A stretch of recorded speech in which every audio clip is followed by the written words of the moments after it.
Saudara jangan kemana-mana, Kompas Bisnis akan segera kembali dengan informasi Menko Bidang Infrastruktur dan Pembangunan Kewilayahan Agus Harimurti Yudhoyono menghadap Presiden Prabowo Subianto di Istana untuk membahas persoalan kereta cepat WUS. Tampak terlihat juga mantan Menteri Perhubungan Ignatius Jonan.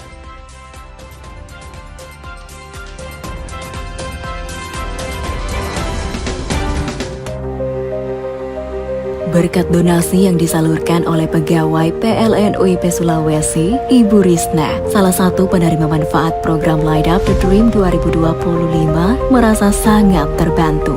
Rumah yang ditempati satu keluarga dengan menumpang listrik ke tetangga telah menjadi masa lalu. Kini, ia dan 40 penerima manfaat lainnya berhak memiliki listrik sendiri dan dapat menjalani aktivitas sehari-hari dengan tenang dan nyaman. Di setiap kilau cahaya listrik yang menyala, ada semangat para pahlawan yang hidup di dalamnya. Di momentum Hari Pahlawan ini, PLN terus melanjutkan perjuangan bukan dengan senjata, tapi dengan karya dan pengabdian untuk negeri. Dari kota hingga pelosok desa, PLN hadir menerangi setiap langkah bangsa, mewujudkan sistem kelistrikan yang merata dan berkeadilan.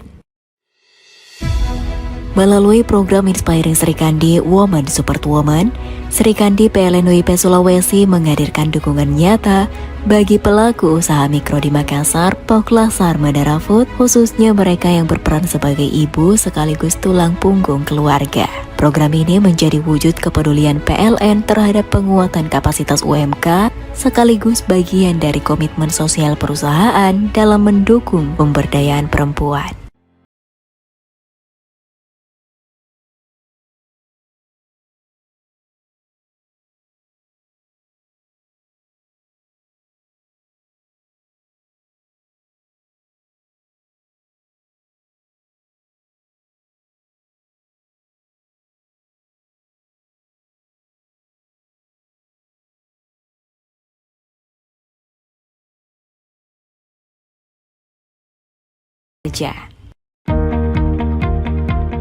Di setiap kilau cahaya listrik yang menyala, ada semangat para pahlawan yang hidup di dalamnya. Di momentum Hari Pahlawan ini, PLN terus melanjutkan perjuangan bukan dengan senjata, tapi dengan karya dan pengabdian untuk negeri.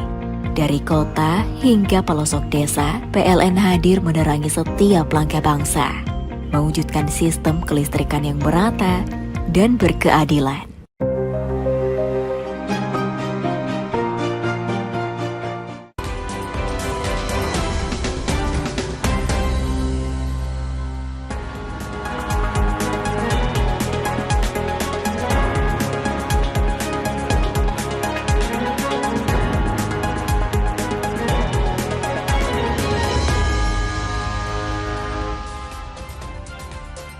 Anda masih bersama kami di Kompas Bisnis, Saudara. Ada informasi dari Menko Bidang Infrastruktur dan Pembangunan Kewilayahan Agus Harimurti Yudhoyono menghadap Presiden Prabowo di Istana Kepresidenan untuk membahas persoalan kereta cepat WUS.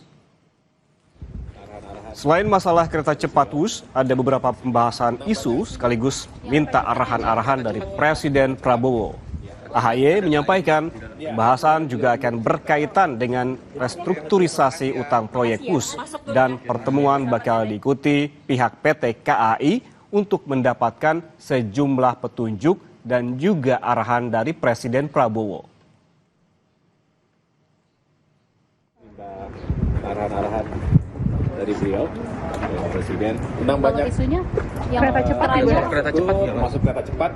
Ya, ada KAI juga di dalam. Ya, tentunya kita ingin mendapatkan sejumlah guidance dari Bapak Presiden. Pembahasannya soal penyelesaian proyek atau soal restrukturisasi utang? Ya, tentu kita ingin melihat berbagai isu ya, termasuk KCIC Jakarta-Bandung, ada permasalahan-permasalahan yang harus kita carikan solusinya juga dengan sejumlah opsi tentunya. Termasuk restruktur utang itu? Ya.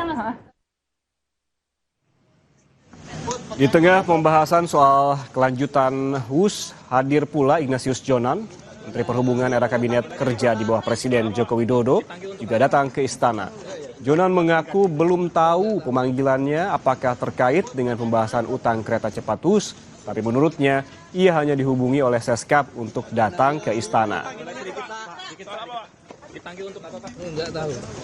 Diundang Pak Seskap itu? Iya. Apa undangannya Pak? Ya ngobrol aja. Mungkin fokusnya ada. Enggak. Ada materi yang disiapkan Pak dibawa?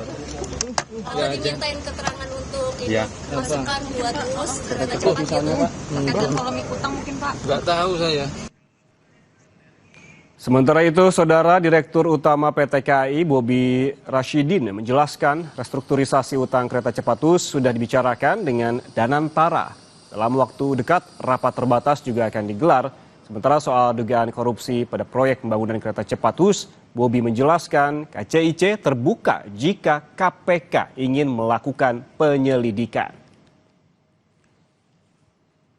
Sedikit menyinggung bahwa ini akan segera dibicarakan yang untuk kereta cepat.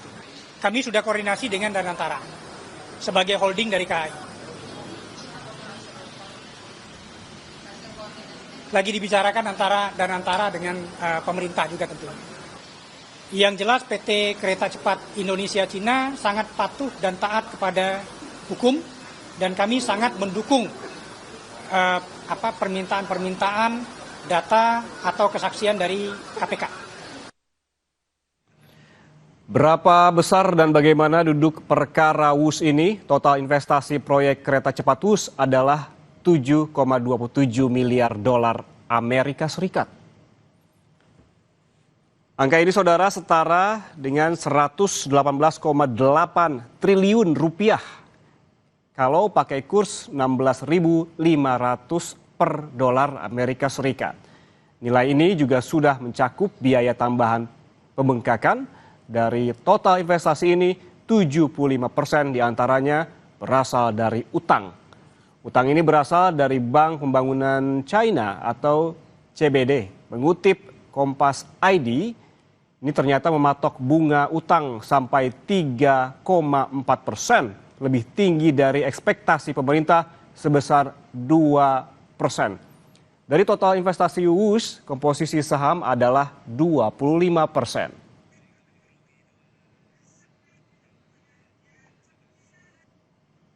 Rugi kereta cepat WUS memperberat beban keuangan kereta cepat mimpi Presiden ke-7 Indonesia Joko Widodo.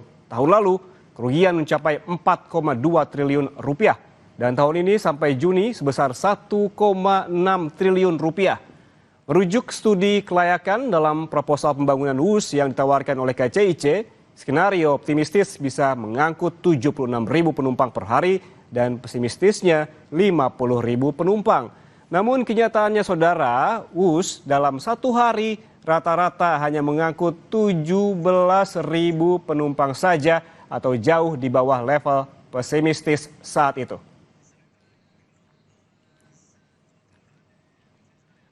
Saudara jangan kemana-mana, Sapa Indonesia akan kembali saat lagi dengan sejumlah informasi lainnya. Tetaplah bersama kami.